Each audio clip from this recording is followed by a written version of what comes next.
Hi, my name is John Heselton. I'm a senior English major from Little Elm, Texas, and today I'll be reading the first few pages of the work I've been working on. It's a historical novel entitled The King of the Conchs, set in Key West, Florida in 1980.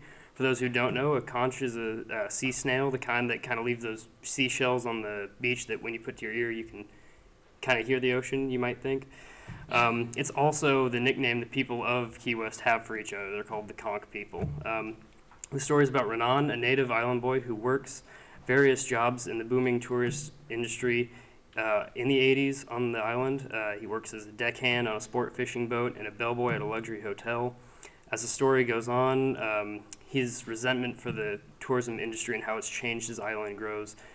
And he begins to explore themes of drug use and the material excess that really marks the time in history known as the affluent 80s. For my book, I've been researching methods of building long narratives using short story formatting and the drastic increase of drug use in the 1980s. Much of my formatting research has been guided by previous novels published in the same style, such as Music of the Swamp by Lewis Norden, The Things They Carried by Tim O'Brien.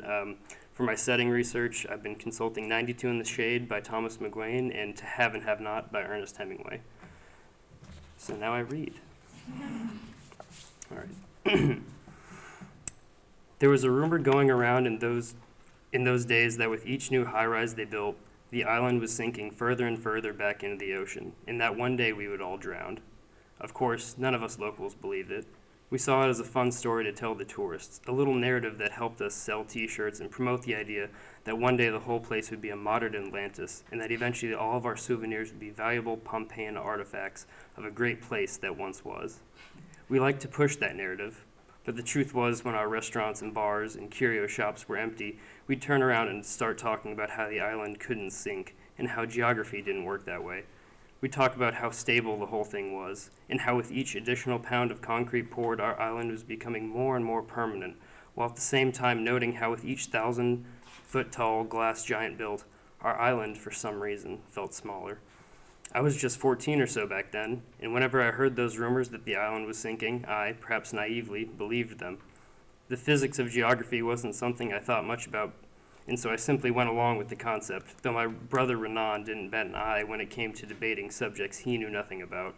We were twins, but somehow he hadn't inherited the gene of timidness that manifested itself in my almost permanently closed mouth and eyes that acted like magnets of the same polarity, always refusing to connect with others. Instead, he had the opposite traits, every bit as skinny and young-looking as I, except he seemed unable to stop himself from attracting the eyes of strangers by voicing his thoughts, a habit I found obnoxious back then and am now jealous of, however many years later. Islands can't sink, Renan told our boss, Mr. Helena. Of course they can, Mr. Helena said. When they put in a building, they dig the base of it as deep as it is tall. These skyscrapers are 200 feet tall, maybe more. Where do you think all that sand is going? It's not going back to the beaches, I'll tell you that. Well, where do they take it, Renan asked. I don't know. They take it to the mainland, Mr. Helena said. Bag it up, sell it to people who buy bags of sand. What do people buy bags of sand for? What do you do with a bag of sand? I don't know. You use it to build a sandbox or a volleyball pit. Yeah, but 200 feet of it? Oh, sure. You know how many people want real island sand for their sandboxes and volleyball pits? I bet it's a lot. I guess, Renan sighed. Oh yeah, Mr. Helena said, acting like he had years of experience in the island sand sales racket. He had that business owner kind of confidence where no matter how much or how little he knew about the subject, he always acted like he had the answers. He and his wife had owned a sport fishing business on the island for 13 years. Even though they weren't natives, most of the island natives treated them like they were family anyway. Whenever his clients decided they didn't want to transport their marlin back to the mainland, they'd let him keep it. So he always had fresh, cheap marlin for sale. Of course, being American, he gave the islanders a pretty good deal, but he never sold himself short. He was a businessman after all, and if his stainless steel Rolex watch and inexplicably clean polo t-shirts didn't give him away, then his love about ranting about market averages and the Federal Reserve would. The rants always went the same way, him going off while Renan and I pretended to understand the problems of slow investment growth and the damages the rising cost of fuel was doing to his bottom line. We had to fill the boats full of diesel every morning as a part of prepping for the day, and every morning Mr. Helena would go off about how expensive the whole operation was getting. Diesel's getting too expensive, he'd say, usually standing at the wheel while Renan and I restrung fishing lines at the back of the boat. and fishing line and chum and lures and drinks and ice for the drinks, Renan said back, listing all the other expenditures Mr. Helena loved to complain about. Mr. Helena always ignored Renan and kept talking. Things just keep getting more and more expensive, but no one wants to pay for the increases. Have to buy diesel to take the clients out, but the clients don't care how much diesel costs. They just want to chase down billfish. Renan shrugged. Business is pretty good. Charters fill up every day.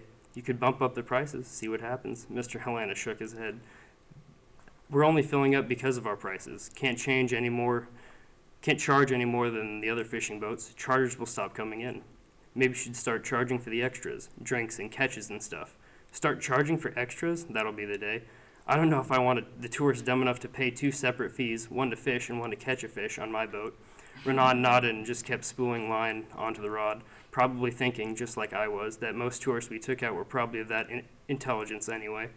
But even Renan knew to keep that to himself. We both knew Mr. Helena didn't need the extra money, that he just liked to complain about the rising diesel prices and how buying ice always seemed like an exercise in the alchemy of stupidity, turning permanent cash into a substance that would melt by the end of the day.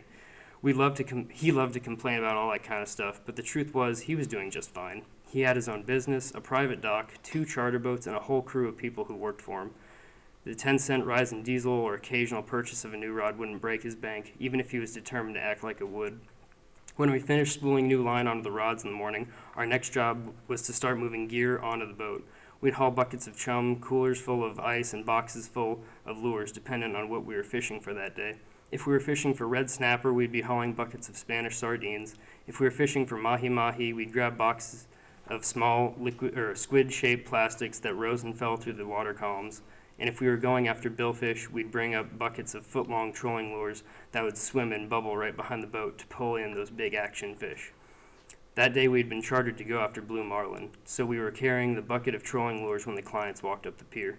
They were the usual clients, a group of mainland outdoorsmen clad in board shorts and button-down shirts, whose pale skin still looked bloated from all the beer they had drank the night before.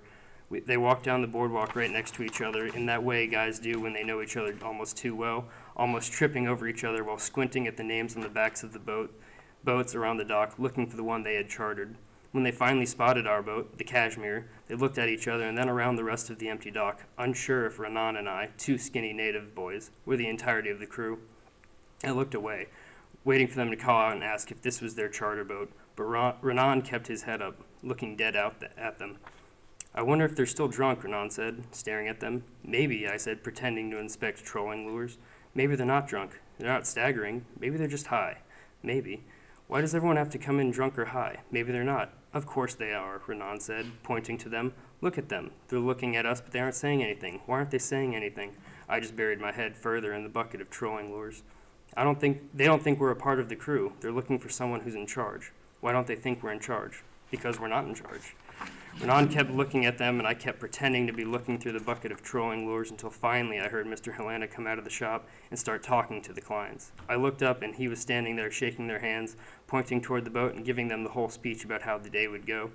Eventually, they all came down towards our boat, still laughing and tripping over each other in that joyous, boisterous stupor tourists get into when they come to the island and believe nothing they do has any consequences.